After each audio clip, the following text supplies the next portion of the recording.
Hi,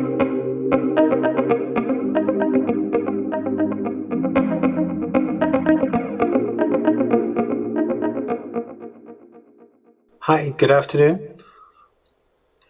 If my slides can go up. Thank you. Good afternoon. My name is Joe Padfield. I'm a scientist working at the National Gallery in London. And today I'm going to be presenting some work that was done in relation to several projects by myself and my colleague Orla Delaney to share with you today. So, when exploring how the CIDOC-CRM can be used to model heritage data, this generally involves lots of discussion.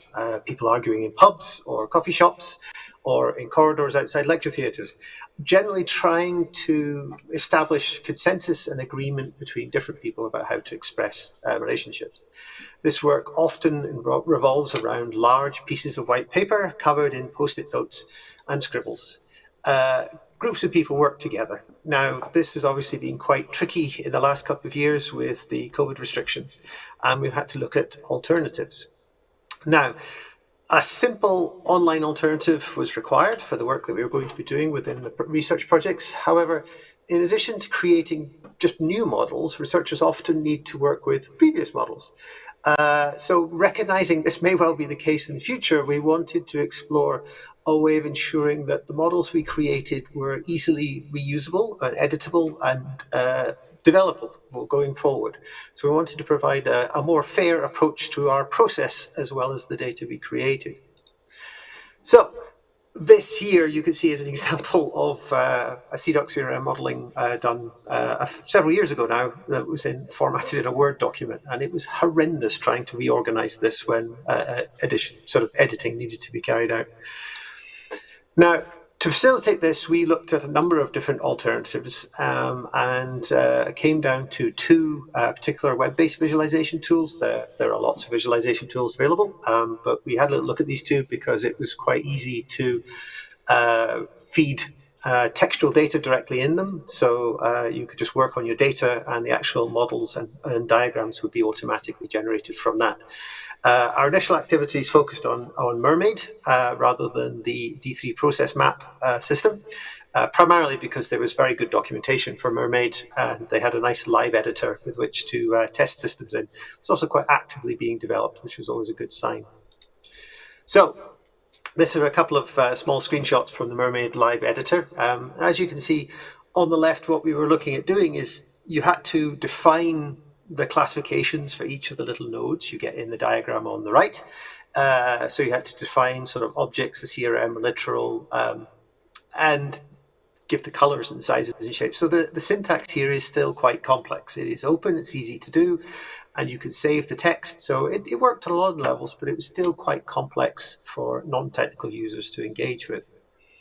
Now, what we then did was looked at how do we get the simplest version of this data, and effectively it's tab separated triples. So here we have a particular relationship for primary relationships describing an artist on the left, and you can see a persistent identifier which has type person, and then it has type a link to an AAT label, has labels and so on and so forth. But the actual data, all of the structural information is removed, and it is just simply tab separated data.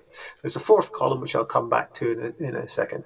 So what we developed was a series of processes using PHP that converted these triples into that more complex formatting for Mermaid, but also into an alternate format to produce interactive 3D models with the D3 library as well.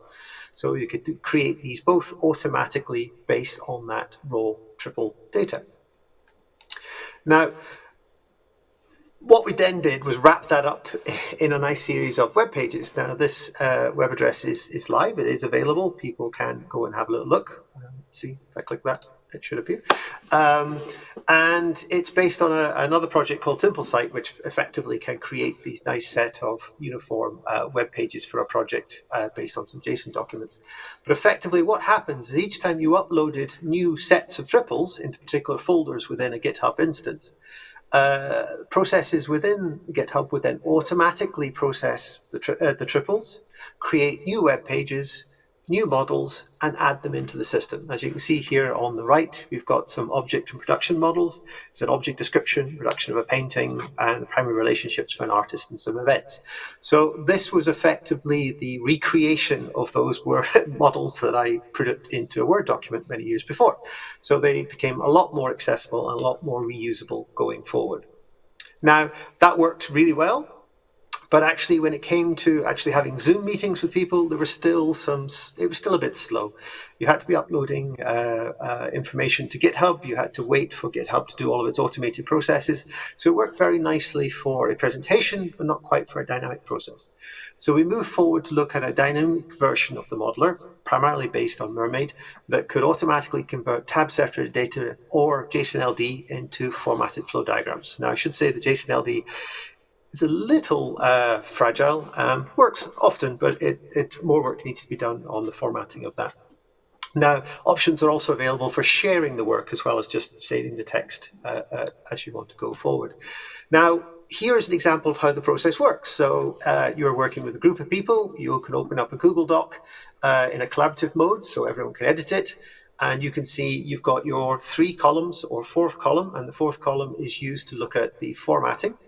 And effectively, you have your persistent identifier, you have your CRM property, and your CRM class, you have your triples.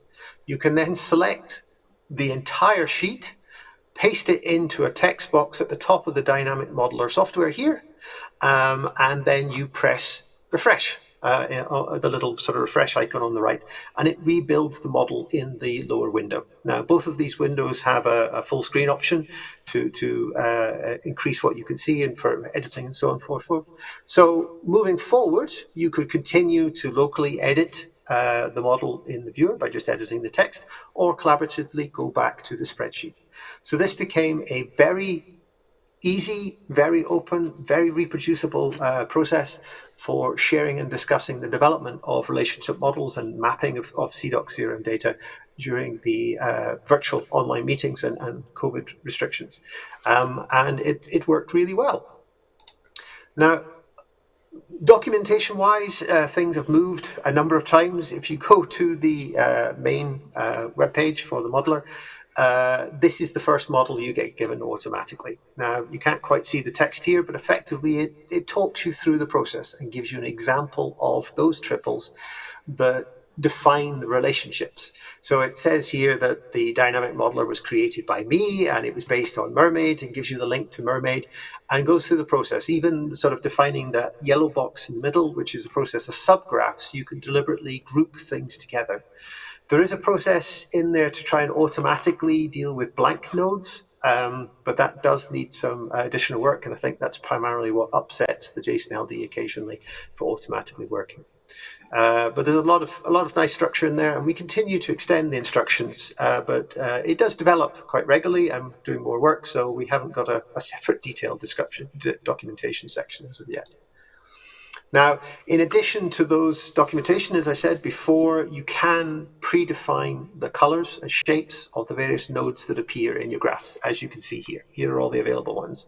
And this is done by adding a pipe separated value in the 4th tab or the 4th column if you're working in a spreadsheet to define. So you just use the words that are written in each of these nodes, and they will then produce that color, that shape for your node within a graph. This only needs to be done the first time a particular unique entity is mentioned. And you can, if required, you can define just the formatting for a single one. So you could have blank hash URL if you wanted to define the object was the URL, and you'd already defined the subject. So you can use one in the formatting there. But this system is, again, it's an automatic graph. It's listed as one of the example graphs in the dynamic modeler. So you can see that and the code used to create it quite clearly. Now, in addition to sharing things, you can just save your spreadsheet. You can copy and paste the text into an email and send it. But the dynamic modeler also gives you the option to send someone a direct link. So the text is encoded into a very long URL. This works for rather large graphs. It is actually quite incredible how much data you can stuff into a URL. and it works quite well. Alternatively, a link is taken to pass your graph directly to the Mermaid Live modeler, where you can download an SVG or PNG. So that makes it very easy to drop it into a report or stick it into a static web page as required. Now, the system is continuing to be reused and developed, as I said. It's been used within the SHOCK EU project and IPRHS project a lot by us, but it's also been used by ICROM, the National Gallery of Art, and Philadelphia Museum of Art, among many others.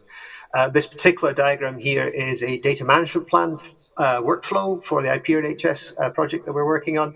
And it just has provided a very useful tool for very dynamic discussions of models, and very easy to then version and edit and move forward. In addition to that, we've used it a lot within the SHOCK project. Now, my co-author Orla gave a presentation earlier about some work we've done in the SHOCK project, where we were modeling some large data sets to the CIDOC-CRM. And what this allowed us to do is to have your CIDOC-CRM mapped data sets in a triple store, and provide a series of example Sparkle queries to explore that to return the actual data. Now, what we then did was took those Sparkle queries and pushed them straight into the dynamic modeler. So effectively, you could live see the results of the query you'd pulled. Now, this was extremely useful during the debugging of the data sets that we had that had been mapped, because you could very rapidly see where the modeling had worked, where relationships were missing. We've also now been exploring with how to present very large semantic maps like this one. As you can see, found a nice little library where you can just create any SVG into a zoomable entity, and you can zoom in and see all of the detail. And it also means that it's still an SVG file, and you can click on resources and jump to the AAT or Wikidata or whatever other external vocabularies that have been included. This resource is live, and you can also go and play with this one.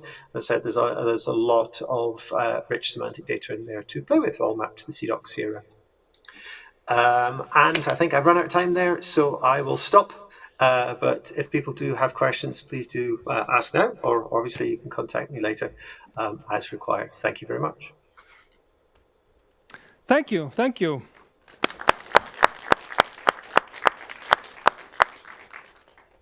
If I may, kind of a funny metaphor, this I really like this. The two presentations in that sense that you reminded me of the Estonian tradition of sauna, that you, and this also Finnish and Latvian, that you heat yourself up with theory, like in the previous presentation, these kind of theoretical reflections, and now it was so technical, like jumping from sauna to the cold water outdoor. But do we have any questions or remarks from the audience? There seem to be no on the workshop platform. Or may I? So how many people? You said that it was just a great tool for collaborative working on this modeling. So how many of you were working collaboratively on these modeling projects?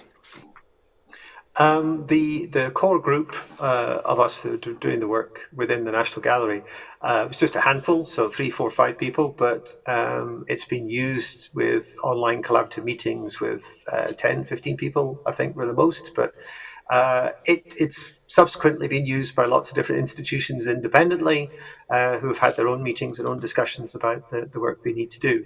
I think there are lots of very aesthetically pretty and extremely nicely presented ways to create these graphs. But this was the solution we were looking for that just provided a very quick and easy option. So it's been used by curators, it's used by technical people, it's been used by lots of different people. You just basically need to be able to use Excel, really. And the rest of it is done automatically. Yes. Thank you. So, no questions in the audience? We have still a couple of minutes for the discussion, actually, in the timetable. So, if you want to add something that you some quick extra.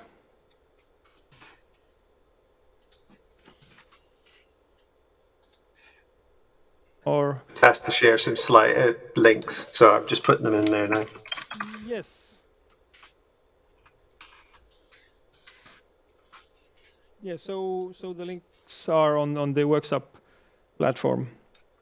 But if there are no questions, then I think let's give another round of applause. And thank you once more. You're welcome.